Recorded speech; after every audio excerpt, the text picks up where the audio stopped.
Ramayana itu. Sempat masuk. Nah, kalau dia ke wartegnya iya. Kalau ke wartegnya iya dia ngelewatin tangga penyeberangan itu.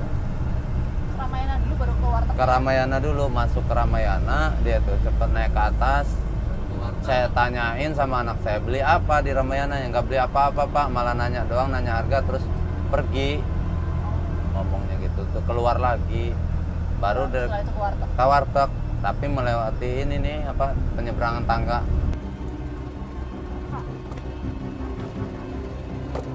Mana Bapak cerita nggak jalannya tuh? Saya bilang, Bang, berhentiin di angkotnya itu di mana? Berhentinya di sini Pak, di Ramayana ini. Jadi angkotnya berhenti di sini. Berhentinya pas di sini. Terus masuk ke sini. Setelah sini masuk ke Ramayana. Lama di Ramayana Pak? Di Ramayana nggak lama, cuman dia tuh hanya masuk doang. Pengakuan anak sayanya ya. Saya tanya sama anak saya. Masuk naik tangga lift, setelah naik turun lagi, baru ke arah warteg itu tuh, warteg Barokah. Oh, langsung ke sana? Iya, tapi mana? lewat jalan ini nih, lewat jalan penyeberangan tangga. Oh iya, kita ke sana ya Pak yuk. Iya, boleh. Kami pun terus menelusuri jalur yang dilalui oleh HH yang ketika itu membawa AS dan AB. Kisah ketiganya tak berhenti sampai di sini. Kami mendapatkan kisah lainnya. Sang kakak AB pun menceritakan kepada orang tuanya bahwa ketiganya sempat singgah di warung makan. Dan di tempat inilah AB berpisah dengan sang adik. Makan, sempat makan anak saya, cuman si penculiknya nggak makan dia. Oh dia nggak makan? Nggak makan. Berarti ini titik kelima ya? Kelima. Permisi mbaknya. Mbak, kemarin itu kan yang saya tanyain anak saya hilang itu ya. Bener kan dia makan ke sini kan? Dia kesini makan doang. Iya, maksudnya kita cuma nanyain doang, ya nanya detail. Setelah makan itu anak saya yang bujang yang pertama bilangnya Yang Bian ya? yang Bian. Ya. Disuruh pulang naik angkot warna merah seperti itu tuh. Nah, naiknya di mana? Naiknya di situ. Dia pelaku bawa Bian, ceritanya gimana Pak? Nah, si Bian sama Fitri dibawa, ya kan? Kata Bang Bian tuh anak saya, naik angkotnya di mana Bang? Kata saya kan, di sini Pak. Naik Di angkotnya di sini, daerah Oke, sini. anggap aja lah angkotnya inilah ya. ini. Terus? Nah, barang itu, Ade Empit itu udah sempet naik, ikut abang ya naik angkot. Ya barang itu ada empitnya ditarik lagi, nggak boleh ikut abang, biar abang aja yang nyusul mamahnya gitu. Akhirnya Bian itu ya dititipin sama mamang angkot, disuruh diturunin di Matahari Lama. Oh gitu. Nah Anak. kan ini angkot jalan nih Pak. Terus waktu itu Bian sempat ngeliat nggak?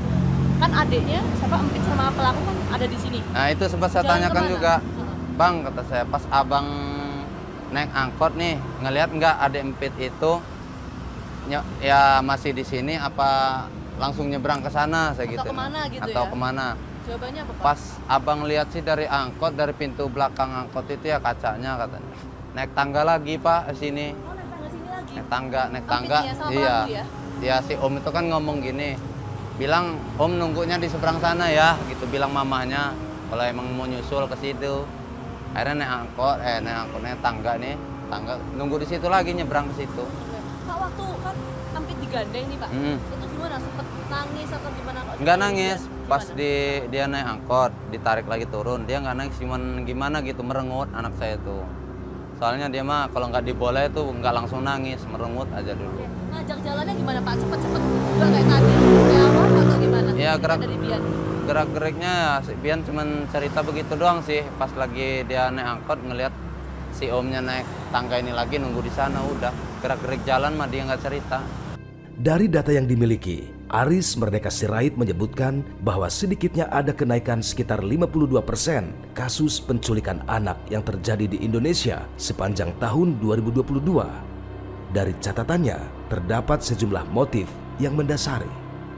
Berdasarkan data ya, artinya yang terlaporkan di Komnas Perlindungan Anak di tahun 2021 itu kami menerima ada 11 kasus penculikan anak untuk tujuan-tujuan tertentu. Nah, meningkat itu di akhir Desember 2022 itu kami menerima laporan langsung itu ada 21 kasus. Itu berarti ada 52% hampir penculikan terhadap anak itu terjadi di wilayah terbatas yang dilaporkan di Komnas Perlindungan Anak. 52% ini cukup tinggi sekali angkanya Sangat loh Bang. tinggi. Iya, yang dominan yang mana? Yang paling banyak persentasenya? Presentasinya seperti tebusan, eksploitasi ekonomi, Oke. ya, adopsi ilegal dan sebagainya. Nah, yang tahun ini kita belum mendapat laporan kecurigaan masyarakat, laporan masyarakat tentang penjualan organ tubuh. Tapi itu dimungkinkan. Maka saya waspada terhadap kasus yang dilaporkan tadi malam ke Komnas Perlindungan Anak yang terjadi di Cilegon. Ada beberapa fakta yang berhasil kami kumpulkan di lapangan.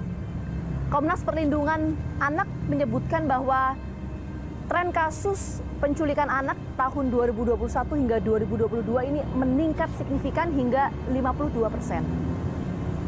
Bahkan fakta yang kami temukan di lapangan, kasus penculikan di wilayah Cilegon dan di Jakarta, ini pelaku memiliki hubungan kedekatan.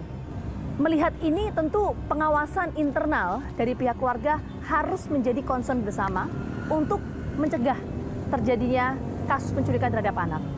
Saksikan terus fakta setiap hari Senin pukul 8 malam hanya di